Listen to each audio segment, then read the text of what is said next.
Have you ever been stuck in the car on a wet, rainy Wednesday afternoon, waiting for the light to turn from red to green, and you're just tuning into the daily radio or your favorite playlist or whatever, and your gaze just suddenly shifts onto this raindrop on the window, and in that moment, you get this weird feeling where you can't move a muscle, and you can't look away from the raindrop, even if the car came pretending towards you.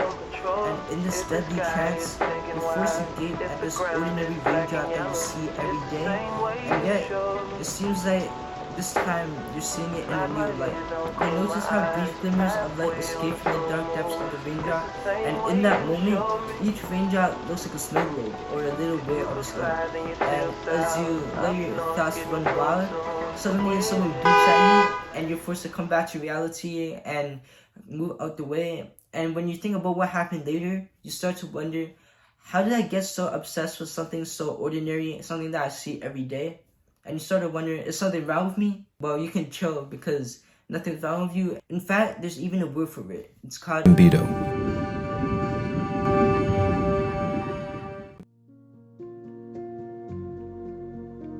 Libido, a kind of melancholic trance in which you become completely absorbed in vivid sensory details.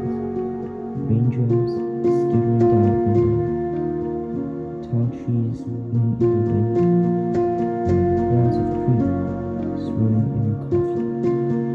Deeply soaking in the experience of being alive, an act that was done purely for its own sake. And how did I know that there was a word for it? Well, I found it out of this dictionary called the Dictionary of Obscure Sorrows, and this is what I'm going to be talking about today. And it's a dictionary for words that don't exist but should exist, which describe all those weird little moments in your life that have happened but you have no words to describe them. For example, Ambido. And even though this book calls itself a dictionary, I think it's more like a poem because under each made-up word is a definition.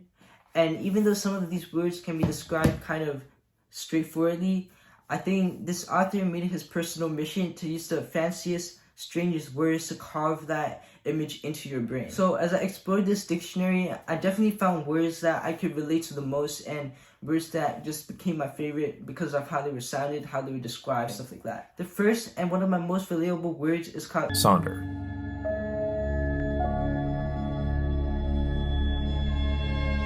You are the main character. The protagonist, the star at the center of your own unfolding story.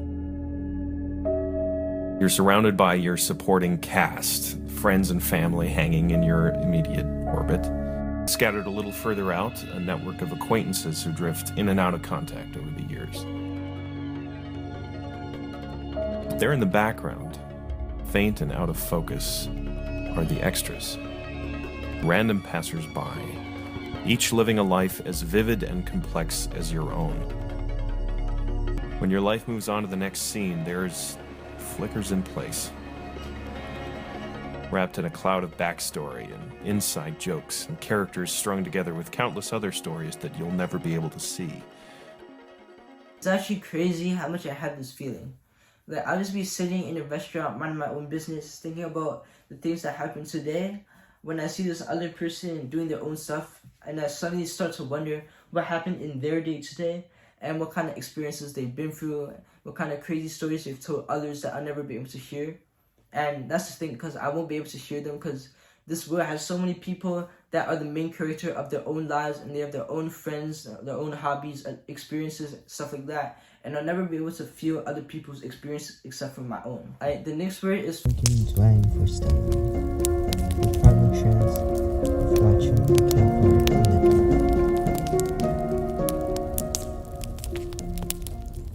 This is one of the rarer words that doesn't apply to everyone, but it relates to me because I had this camping trip a few weeks ago with my friends, and it was a loud and chaotic day, and we finally got some time to rest at like 10 p.m. at night, and we were just chilling by the fire, and I was just looking at the fire and relaxing.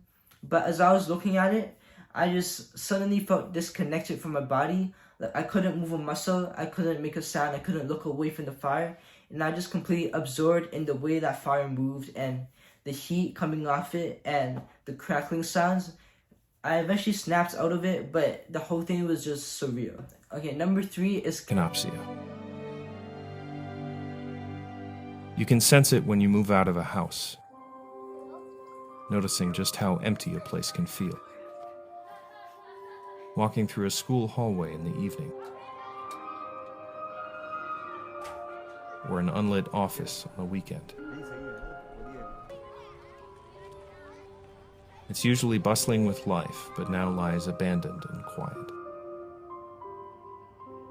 Another word that I feel relates to me. So we had this music performance at our school like a month ago, and me and my friends just got bored of listening to them, so we decided to wander in the hallways.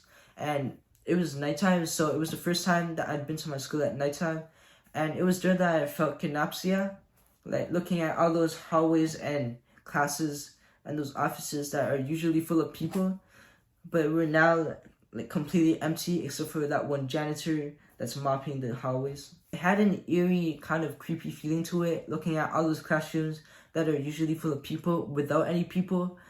Also, the janitor looked like he was straight out of a horror movie, so that might have contributed to the creepiness. Anyway, number 4 is Utopia. So much can be said in a glance.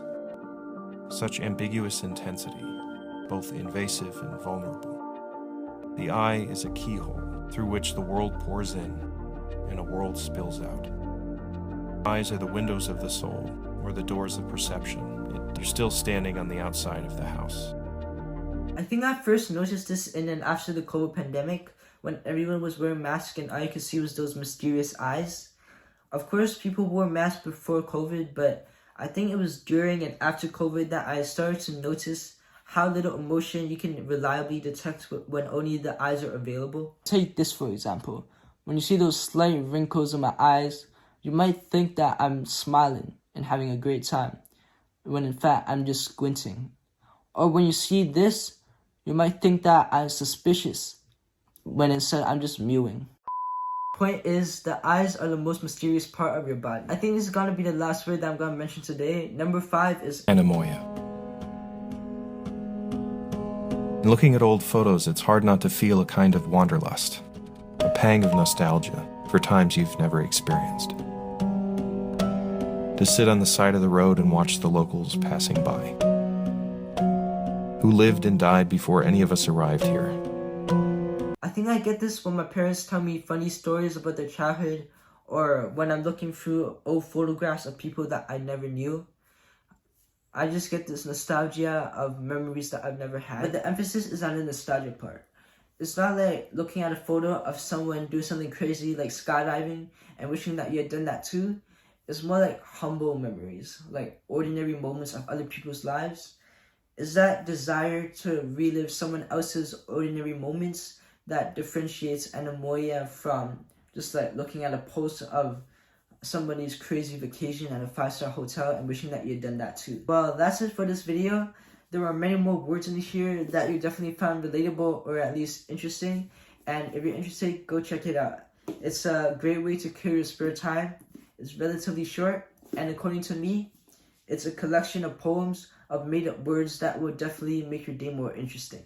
It doesn't always have to be action fillers and blockbusters and stuff that makes you jump out of your seat to be interesting. Sometimes even a dictionary can be interesting. Alright, that's it for this video. I'm out.